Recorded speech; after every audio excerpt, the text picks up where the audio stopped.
Et coucou! Alors je suis toute motivée, donc j'enchaîne tout de suite avec le podcast sur le comportement runner. Donc je t'invite à écouter le podcast précédent, enfin l'épisode précédent, si tu ne l'as pas écouté, sur justement le comportement chaser, hein, parce que j'expliquais vraiment que moi, mon positionnement, alors en plus d'avoir mon soleil en balance, hein, donc de trouver un équilibre entre, entre toutes les polarités, toutes les dualités qui existent, voilà, c'est vraiment mon but de vie. Mais au-delà de ça, c'est vrai que je suis aussi là pour exprimer ma voix par rapport au fait que ce qu'on voit actuellement au niveau d'une forme de cases comme ça, de clans, de chasers d'un côté, de runners d'un côté. Je suis aussi là pour dire stop, stop, stop, vigilance. Oh, oh, les gens, attention, attention, parce que là, vous vous maintenez dans un égrégore qui vous auto-sabote et qui vous éloigne vraiment de l'expérience de votre totalité. Donc, si c'est ton cas, voilà, je te dis attention, stop, stop, stop. Parce que voilà, si tu estimes que tu es chaser, tu es autant runner, et si tu estimes que tu es runner, tu es autant chaser. Et c'est pas pour embrouiller, hein, plus que je dis ça, c'est vraiment pour ramener au fait que ce parcours t'amène à apprendre à transcender la dualité. Je le répète parce que c'est extrêmement important. Et la première chose pour transcender la dualité, c'est de faire attention aux cases dans lesquelles ton ego veut te maintenir. Ton ego, il veut exister. Ton ego, il veut se sentir aimé. Ton ego, il veut se sentir reconnu. Ton ego, il veut sentir qu'il a de la place sur cette terre, dans ton existence. Voilà, voilà.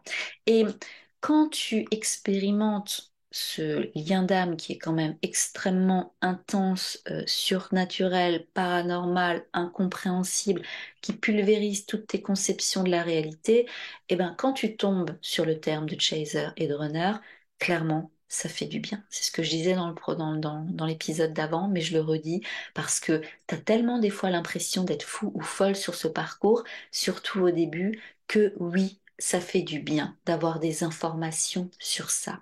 Oui, ça fait du bien de lire des choses, de lire des témoignages, d'écouter des explications de différents professionnels qui vont vraiment mettre en lumière, apporter des éclairages sur le comportement de chaser, sur le comportement runner, et qui va te permettre d'identifier, de comprendre, de d'être vraiment dans une forme de lucidité par rapport aux principales ou aux distorsions majeures qui peuvent se réveiller dans ce lien d'âme avec l'autre.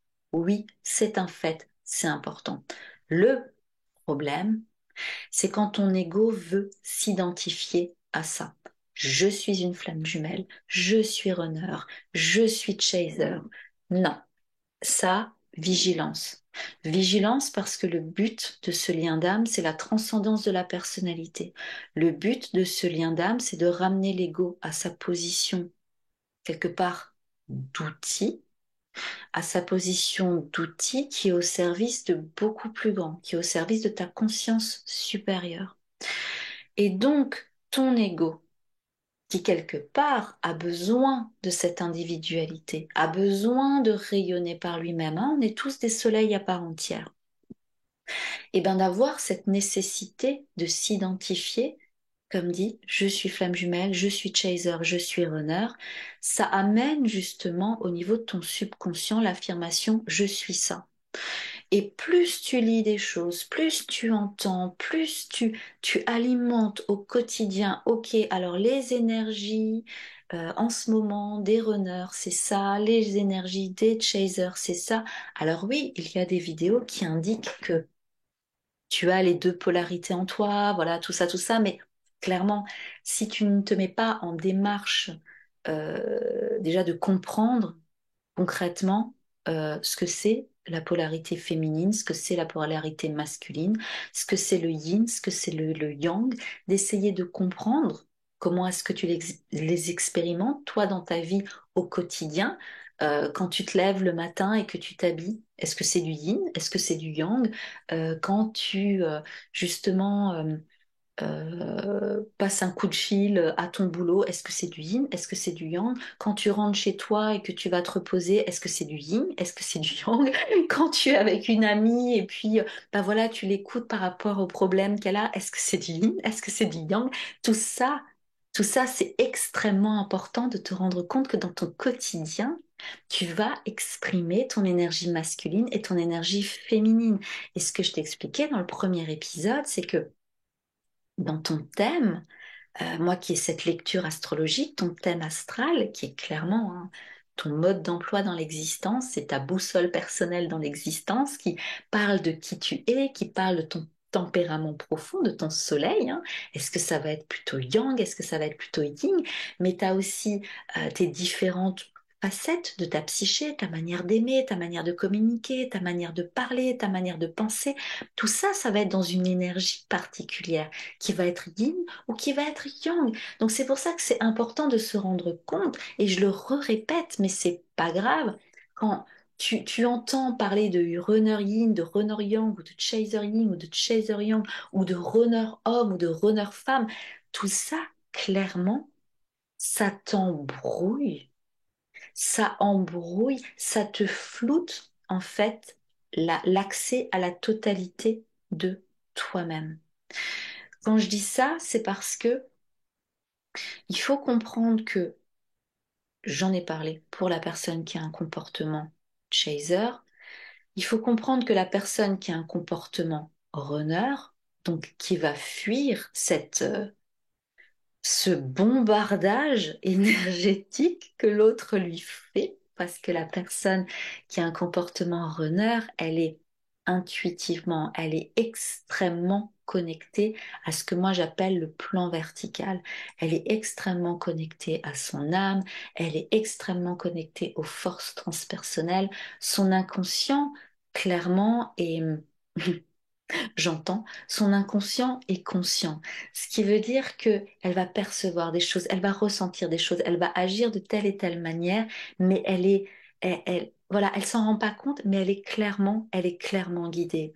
Et face à ce bombardage énergétique que la personne qui a un comportement de chaser va lui faire, elle va tout ressentir, même si elle va pas pouvoir euh, mettre des mots, cérébraliser la chose au niveau cognitif, elle va tout ressentir, et ça va lui faire très très peur. Ça va lui faire très très peur parce qu'elle va être au contact d'une vérité énergétique qui l'effraie. Et la vérité énergétique qui l'effraie, c'est: tu n'es absolument pas réalisé sur le plan horizontal, dans la matière 3D. Tu n'es absolument pas réalisé, tu es très loin de ton potentiel de naissance, qui est un potentiel énorme, atypique, non conventionnel, mais qui est qui a tellement été refoulé, qui a tellement été dissous, qui a tellement été cassé, hein, qui a tellement été inhibé par rapport à des expériences de vie, par rapport à un environnement extrêmement toxique, par rapport à des conditionnements qui ont fait que la personne au comportement runner, euh, qu'on dit qui souffre plus d'une blessure de rejet, mais encore une fois, pour moi, les deux souffrent, blessure d'abandon, blessure de rejet, et la plus grosse, la blessure de trahison. Mais bon, soit, à un moment, il faut quand même pouvoir expliquer, parler au mental, lui apporter certaines informations claires, concises, pertinentes. Donc, on va dire que la personne au comportement runner a justement une blessure de rejet beaucoup plus accentuée, ce qui fait elle s'est vraiment floutée, elle s'est vraiment déconnectée volontairement de la guidance de son cœur, de la sensibilité, de cette sensibilité naturelle au flux de la vie, de cette sensibilité naturelle, cette conscience en fait de où est sa vérité de cœur. Elle s'en est déconnectée parce que l'environnement autour, les expériences de vie, tout ça ont fait que c'était aussi euh, une question de survie, mais pas de la même manière que la personne qui a un comportement chaser, la personne qui a un comportement de chaser, c'est plus au niveau reptilien. C'est plus au niveau vraiment du système nerveux. C'est plus au niveau des pulsions archaïques qui vont faire que euh, là, clairement, si cette personne n'est pas là, je meurs. Vraiment. Alors que la personne qui a un comportement runner, on va être plus sur quelque chose de euh, là, si je suis moi, je vais être rejeté et je meurs. Je n'ai pas, je suis là sur cette planète, mais je n'ai pas vraiment le droit d'exister comme qui je suis. Euh, et l'un comme l'autre, je ne l'ai pas forcément dit hein, au premier épisode, mais l'un comme l'autre, et c'est pour ça que ce qui, quelque part, pardon, fait que ce lien dure sur autant de temps, autant d'années, c'est que il y a cette énergie d'amour inconditionnel qui fait que cette énergie-là, elle est tellement puissante, elle est tellement forte que malgré ce que les deux personnes vivent, ça dure, ça s'échelonne sur plusieurs cycles évolutifs, sur plusieurs années, comme dit, parce que l'un et l'autre se réveillent à ça, se réveillent à cette puissance d'amour. Et cette puissance d'amour, elle va activer chez l'un et l'autre les plus grandes peurs viscérales. Et donc, la personne qui a un comportement runner, c'est justement de, de ne pas être aimé pour cette sensibilité-là qu'elle porte, qu'il porte en lui, en elle. De ne pas être accepté, d'être rejeté quelque part par le clan, d'être vraiment dans une posture de... Et, et je le dis à... Comment dire?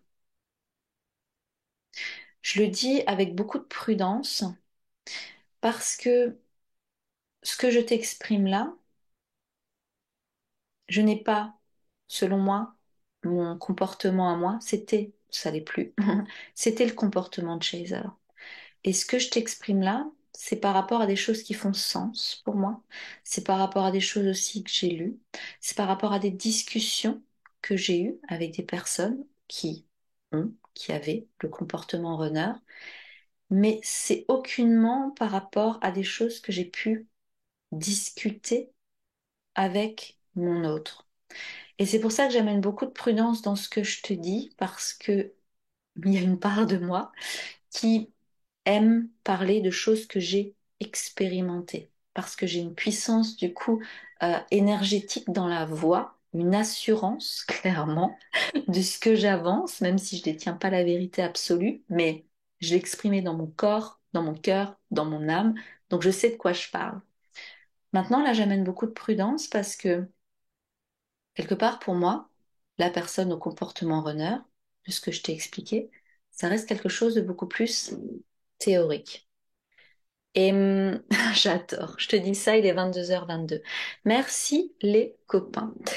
Euh, du coup, pour revenir à quelque chose de plus concret, ça fait que la personne au comportement runner n'est pas consciente de qui elle est au fond. Elle s'est, elle s'est perdue, elle s'est oubliée, elle s'est dissoute dans les énergies environnantes. Souvent, ce sont des personnes qui peuvent avoir, quand on voit leur thème, beaucoup de dominantes eau, énergie yin, eau. Je rappelle, la personne au comportement de Chaser a aussi de l'énergie yin, n'est-ce pas?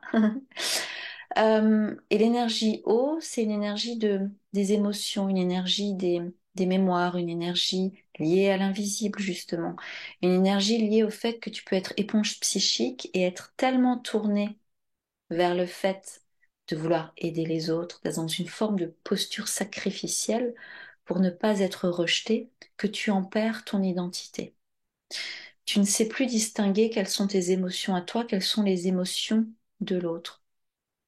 Il n'y a pas de câblage forcément qui est fait entre ton univers intérieur, ce que tu peux ressentir, les messages que ton corps t'envoie et la capacité à les restituer de manière intellectuelle, à amener du discernement par rapport à ça.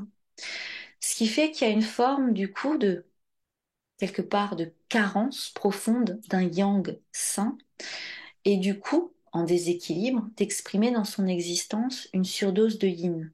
Mais du coup, le yin ne va pas forcément être exprimé de manière saine non plus. Ce qui veut dire que la personne au comportement runner va se laisser littéralement euh, flotter, aller vers la vie. Il y a un côté un peu passif, un peu non productif, un manque d'individualité en fait, une forme de fusion avec l'entourage, de, d'être là physiquement incarné, mais sans être là clairement incarné. Ce qui veut dire que d'extérieur, ça se voit pas forcément, parce que ça peut être des personnes qui, finalement, comme la personne au comportement de chaser, d'apparence, vont avoir un travail, vont avoir une maison, vont avoir peut-être une vie de famille, une vie de couple. Ça ne se voit pas forcément de l'extérieur. Par contre, et c'est là où ça va être on va dire j'entends un coup de fouet, bon, un coup de fouet peut-être pour se bouger, je sais pas. Un coup de fouet quand il y a la reconnexion avec l'autre, c'est que comme je te disais, où il y a ce bombardage énergétique, où la personne au comportement runner va sentir vraiment qu'énergétiquement, il y a la vérité comme ça, une vérité très lucide, très crue qui lui arrive en reconnexion avec l'autre, c'est la vie que tu as créée jusqu'à présent, elle est vide de sens parce qu'elle est vide de toi. La vie que tu as créée, c'est une espèce de patchwork par rapport aux rêves des autres, aux rêves de ton conjoint, de ta conjointe, aux rêves de ta famille, aux rêves de la société. Mais toi, là-dedans, il n'y a rien, c'est vide. Et ça, pour la personne au comportement runner, c'est un choc. Ça le terrifie. Ça le terrifie d'avoir à se dire qu'en fait, pour si il veut être honnête avec lui, s'il ne veut plus se trahir, si elle ne veut plus se trahir, elle va littéralement devoir faire exploser en conscience, acter, amener avec justement se reconnecter à une énergie beaucoup plus horizontale, de faire la démarche nécessaire en conscience, de faire exploser des pans entiers de sa vie qui ne sont absolument pas le reflet de qui il ou elle est vraiment. Donc, que ce soit une carrière professionnelle, que ce soit un couple, un mariage, que ce soit des relations familiales extrêmement toxiques, il va y avoir la nécessité de faire ça. Pour la personne au comportement de chaser aussi. Mais quelque part, c'est pas que ça va être plus simple. C'est juste que la personne au comportement chaser a quelque part une facilité à par moments faire preuve d'autorité personnelle, d'autorité intérieure, d'individualité, de, de, oui, d'être, comme je te disais, d'être quand même plus dans nativement, enfin nativement, non, je reviens sur ce que je dis, on va dire qu'il y a ce côté euh, maîtrise des choses, maîtrise de soi-même, hein, quand je te parlais dans le premier épisode d'être dans une forme de d'adultat intérieur, beaucoup plus abouti que la personne au comportement de chaser. Donc quand des actions doivent être posées, que ça doit être acté et tout ça, c'est moins compliqué pour la personne qui a un comportement de chaser que la personne qui a un comportement runner. Là, clairement, la personne qui a un comportement runner s'est fait plus ou moins balloter toute sa vie, a voulu bien faire, a voulu justement être dans le respect d'une forme de transmission qui a pu être partagée de ses pères, PAIRS, de ses parents, de sa lignée, de quelque chose qui a fait que il s'est maintenu ou elle s'est maintenue. Je te parlais tout à l'heure de l'adulta, enfin, à l'instant de l'adulta pour la personne au comportement chaser. Et là, ça va être plus s'être maintenu dans un comportement très euh, sur certains aspects, et je le dis, c'est pas du tout, c'est pas du tout, comment dire, dégradant hein, la manière dont je vais le dire, hein, mais il y a un côté plus immature chez la personne au comportement renneur, de s'être laissé justement porter par la vie, en fusionnant un peu avec tout le monde comme dit, qu'il y avait autour de lui, il y avait autour d'elle. Donc une profonde assimilation de croyances, une profonde assimilation que ben, ma vie c'est ça, que pour être heureux, il y a des espèces de tickets du bonheur à remplir. Et, hum, et finalement, en fuyant son autre, en fuyant cet autre qui arrive, comme dit, avec OK, je détiens la vérité, notre vérité, voilà. euh, Elle fuit, mais en fuyant, la personne au comportement runner pourchasse les illusions de son ego. Donc dit autrement, et je l'avais noté en citation, la personne au comportement chaser va poursuivre son autre, mais en fait elle fuit la réalité de son âme, la réalité de son enfant intérieur, la réalité de s'autoriser à vivre, à reconnecter à cette joie, à être moins sérieux, à être beaucoup plus dans la spontanéité d'être quelque chose qui le ou la terrorise, parce que les fois où elle s'est autorisée à faire ça, elle a vécu des choses dramatiques dans son expérience, dans son existence. La personne au comportement de chaser, par moment, on peut se dire, certaines personnes ont expérimenté littéralement le fait de voir mourir l'amour devant leurs yeux. Et ça les a profondément traumatisés, que ce soit un parent qui les a abandonnés, que ce soit une séparation conjugale qui s'est mal vécue, que ce soit plein de choses qui font que la personne au comportement de chaser a vu l'amour mourir devant ses yeux. Et là, l'univers, la vie, lui ramène un être qui incarne, qui vibre cet amour originel, cet amour que il ou elle ne pensait plus possible. Et c'est une énorme défiance, du coup, pour la personne au comportement de chaser. C'est comment c'est possible que je puisse croire à ça? Comment c'est possible que je puisse lâcher prise sur cet autre, ne plus, comme dit, avoir de comportement compulsif avec cet autre et d'avoir suffisamment confiance en me disant, t'inquiète, la vie va te le ramener. C'est une énorme défiance pour la personne au comportement de chaser. Et du coup, la personne au comportement runner, il va y avoir le fait de se dire que cet être-là, incarné, m'aime vraiment pour qui je suis. C'est aussi une énorme défiance.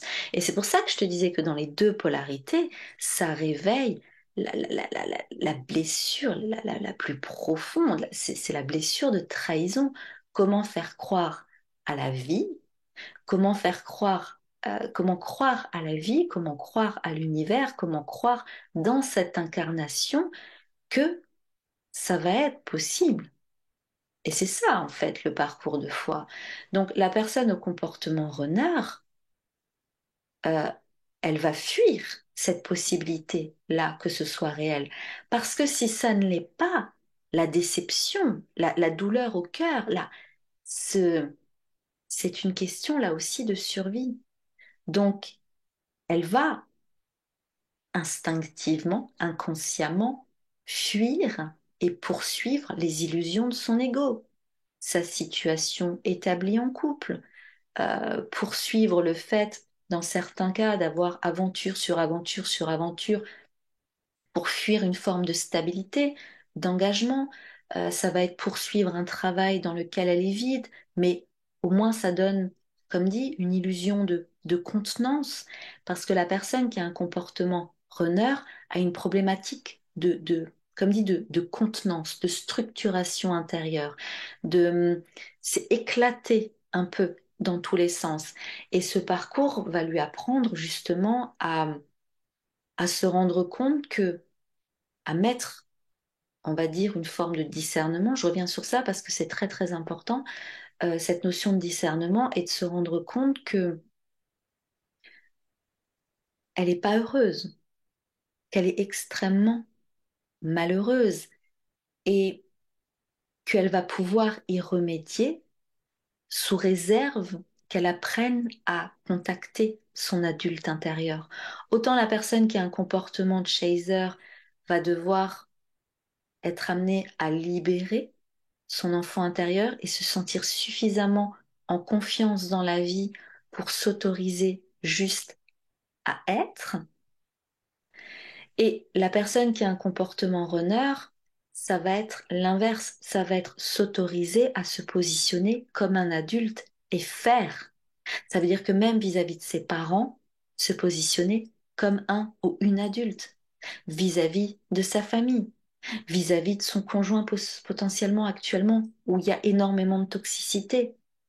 Arriver à dire le je suis d'accord, je suis pas d'accord, mais le je qui est aligné à la vérité de son âme, à la vérité de ce que son corps lui dit, à être finalement suffisamment à l'aise avec toutes ses perceptions, avec tous ses ressentis, avec toute cette vie intérieure qui est extrêmement riche, qui est extrêmement puissante, mais que quelque part il a rejeté toute sa vie de peur d'être lui-même ou elle-même rejetée.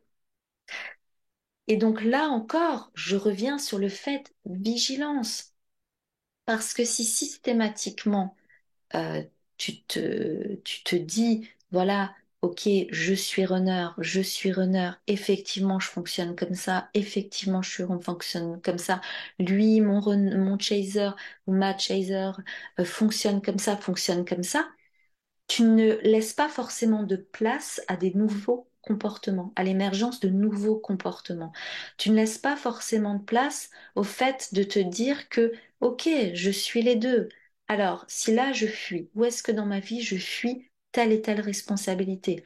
Où est-ce que dans ma vie je fuis telle et telle discussion qui sont compliquées, qui m'amènent à devoir prendre, comme dit, une forme d'assurance, une forme de souveraineté, de pouvoir personnel qui font qu'il y a peut-être des personnes dans mon entourage qui vont me rejeter. Et clairement, il y aura des personnes dans ton entourage, si c'est ton cas, qui vont te rejeter. Et c'est là où, quelque part, il faut se rendre compte que l'un comme l'autre doivent apprendre à, à ressentir, à intégrer ce switch, c'est que le switch, c'est vraiment quand tu intègres que tout ce que tu vis à l'extérieur est un reflet de ta dynamique intérieure. Et que s'il y a des personnes qui te rejettent, de te rendre compte, ok, où est-ce que je me rejette à l'intérieur? Ça veut dire que s'il y a une personne qui va commencer à te rejeter et que cette personne, elle est toxique, admettons, qu'est-ce qui va se passer? Est-ce que tu vas t'écouter toi, peut-être arrêter de te trahir et accepter, te positionner par rapport à cette personne? Ok, j'acte, je vais faire, je vais poser une action et arrêter peut-être cette relation avec cette personne-là.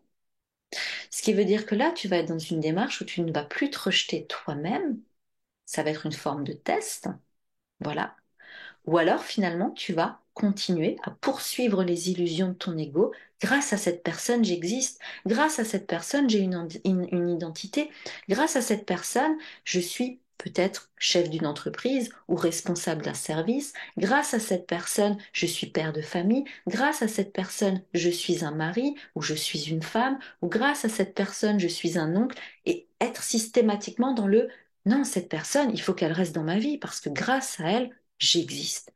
Et là, c'est une des plus grosses distorsions de la personne qui a un comportement runner, c'est d'exister, de placer son existence au travers des autres.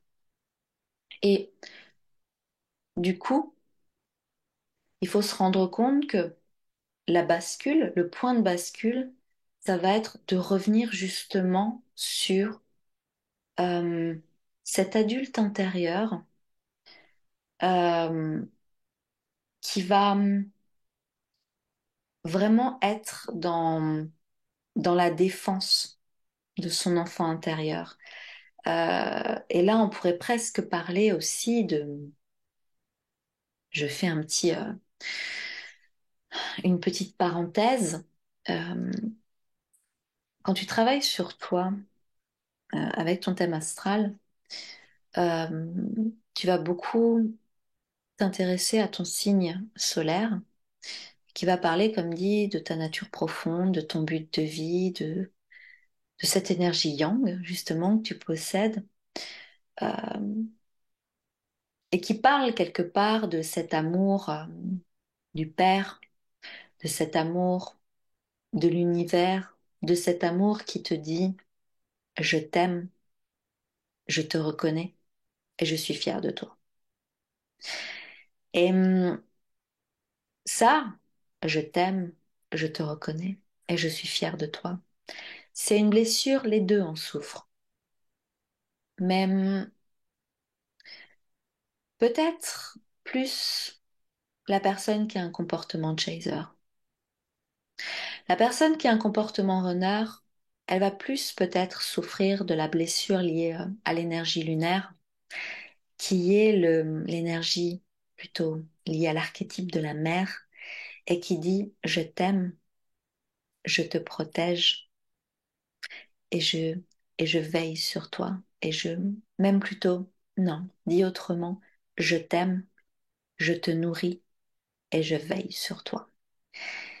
Et là, ça, ouais, ça c'est plus, à mon avis, le comportement runner qui en fait défaut, le côté de la mère nourricière qui l'a accueilli dans ses émotions, dans sa sensibilité, possiblement dans ses perceptions extrasensorielles, dans son imagination, dans ce côté artiste, hein, j'entends, hein, la personne qui a un comportement, un runner a ce côté très artiste en lui, en elle, oui, les deux ont un comportement très atypique, mais le fait vraiment de pouvoir se dire que euh, je suis nourrie dans ma nature unique, je peux être qui je suis, euh, et et il y a cette mère qui veille sur moi, même si l'entourage n'est pas pour qui je suis ou n'approuve pas qui je suis. Alors que dans le comportement chaser, il y a plus le côté d'avoir souffert de cette reconnaissance du père, de, de, d'être reconnu, oui, vraiment d'exister au travers de l'autre. Mais tu vois, en même temps, je te dis ça et en même temps, j'ai pas envie de rentrer plus dans cette forme comme dit, de séparation parce que dans ton thème, tu as l'énergie de ton soleil et tu as l'énergie de ta lune et ton signe solaire, c'est ce vers quoi tu tends, ton épanouissement véritable, comme je te disais, ton but de vie et ton énergie solaire, c'est vraiment de quoi tu te nourris, de qu'est-ce qui te fait du bien pour justement te ressourcer et d'être de plus en plus dans cette confiance intérieure. Et tu vois, je terminerai en disant que finalement, la personne qui a un comportement runner, euh, c'est c'est énorme quand même ce qu'elle vit parce que ce bombardage que lui fait son autre, que ce soit au travers de textos, que ce soit au travers, voilà, même d'une percée énergétique, euh, c'est énorme pour elle. Et voilà, si tu écoutes ce podcast et que tu as plutôt un comportement chaser, on va dire, avec ton autre, euh, il faut savoir que la personne qui a un comportement runner, comme dit, elle est connectée, elle, sur le plan vertical et que Il y a aussi l'énergie de votre relation. Votre relation, c'est vraiment une entité à part entière, hein. C'est que oui, il y a toi, ton individualité à toi, l'individualité de l'autre, mais votre relation, elle a une intelligence propre. Il y en a qui parlent de timing divin. Moi, c'est vrai que je le vois au niveau astrologique, où quand tu superposes les thèmes astro, enfin, ton thème astral et le thème astral de l'autre, tu obtiens le thème de la relation, avec une dynamique énergétique bien particulière, avec un but évolutif bien particulier, avec des cycles vraiment de travail qui sont bien spécifiques à votre relation et, euh, et qui font justement qu'en fait ah mince, maintenant j'ai perdu le fil de ce que je voulais te dire. Euh, oui, si c'est bon, qui font que justement la personne qui a un comportement runner, elle est accompagnée, elle est guidée, elle sait exactement quoi dire, quoi faire, quand se taire, quand apparaître, quand exactement. C'est, et ça, tu vois, même sans en avoir parlé avec mon autre, je le sais, parce que là, pour le coup, je l'ai expérimenté. Il y a une, il y a un rapport synchrone entre ce que tu vis, entre ce que l'autre, comment est-ce que l'autre va agir dans le lien, qui est juste incroyablement fabuleux, qui est euh, rythmé par les énergies transpersonnelles, Uranus, Neptune, Pluton, en fonction des cycles que toi tu vis, en fonction des cycles que l'autre vit. Il y a, il y a, c'est vraiment une danse qui est incroyablement bien rythmée. Tu as peut-être entendu parler des vases communicants. Donc effectivement, oui, il y a de ça, parce qu'il y a des flux énergétiques qui circulent, voilà, qui circulent euh, instantanément, hein, qui circulent en temps réel. Mais, mais voilà, moi, ce que je voulais juste vraiment là avec ces deux podcasts, je vais pas rentrer dans le détail justement de faire un listing, le chaser se comporte comme ça, le runner se comporte comme ça, non, encore une fois, et je le redis.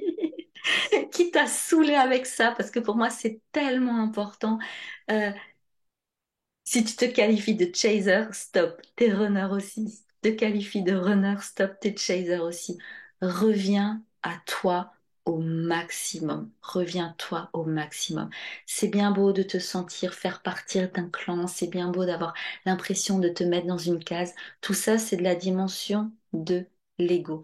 Plus tu vas être dans un retour à toi, dans un retour à observer là où tu fuis, observer donc là où tu fuis la vérité, hein.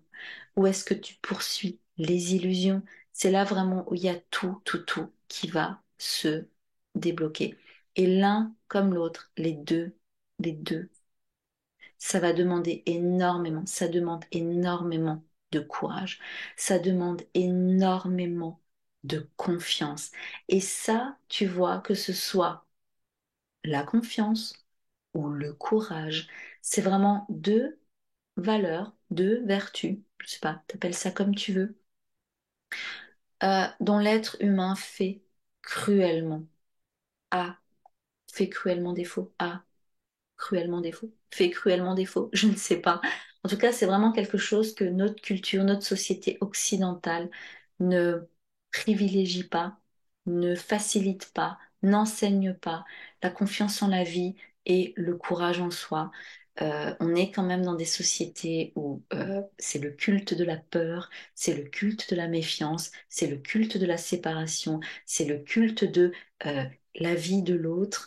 Euh, et en fait, tu te rends compte à quel point tu comprends sur ce parcours, tu comprends pourquoi autant de gens sont tellement déconnectés d'eux-mêmes.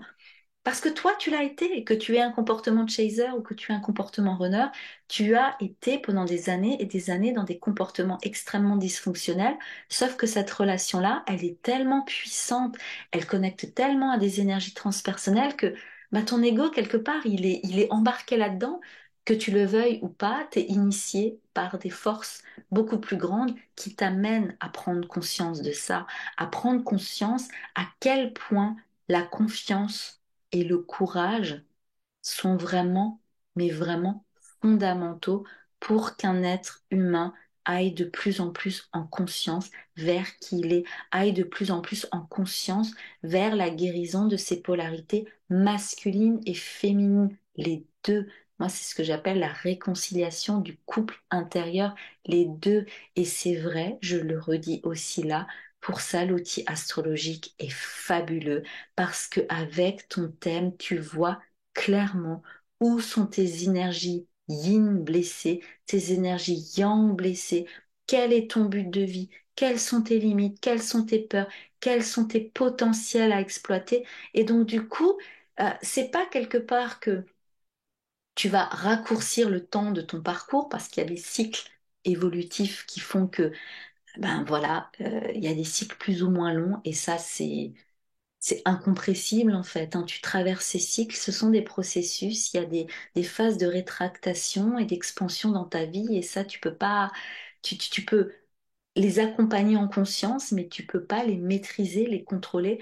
Par contre, là où selon moi tu peux être amené à faire, et j'utilise ce terme, c'est pas une question de mode, c'est parce que je l'ai expérimenté, donc c'est une réalité. Tu peux être amené à faire des sauts quantiques parce que en ayant ton thème, tu vois exactement sur quoi travailler. Et donc, si tu as les bons outils, si tu as les bons exercices, si tu es dans cet engagement envers toi-même, eh ben oui, effectivement, tu peux faire des sauts quantiques. Tu peux, sur certains aspects de ton parcours, tu peux raccourcir le temps parce que tu fais des sauts où tu accèdes, où tu débloques des énergies qui te permettent d'accéder à une version de toi qui existe déjà dans les plans subtils. Mais du coup, comme tu vas pratiquer en conscience dans la matière, dans la 3D, eh ben, tu vas débloquer, tu vas accéder à cette version de toi de manière beaucoup plus rapide. Voilà. Bon, je vais m'arrêter là. Euh, j'espère vraiment, enfin, j'espère, non, ça t'appartient, mais comme j'ai un positionnement un peu particulier qui dénote par rapport à ce que tu peux peut-être, voilà, entendre sur Internet par rapport au parcours flamme jumelle, je t'invite vraiment à voir l'autre épisode, hein, pour vraiment essayer de, d'intégrer plus ce que je te dis, de ressentir aussi peut-être là où ça te tiraille, peut-être certaines choses que je t'ai dit qui vont me déranger, qui vont... Ça travaille, c'est pas grave. J'aime bien rappeler que moi je suis aussi là pour, oui, expliquer, parler à ton ego, mais j'ai appris aussi à me connaître du coup, hein, à mieux me connaître, à mieux m'assumer. Et je sais aussi qu'il y a toute une partie de mon énergie quand je parle qui vont directement dans tes cellules, qui s'adressent directement à ton inconscient, qui, voilà, je suis pas que là pour parler à ton mental, pour parler à ton ego. Donc, si par moment j'ai pu avoir des propos un peu bousculants, voilà, je, c'est OK. Allez, je te remercie pour ton écoute et puis je te dis à bientôt.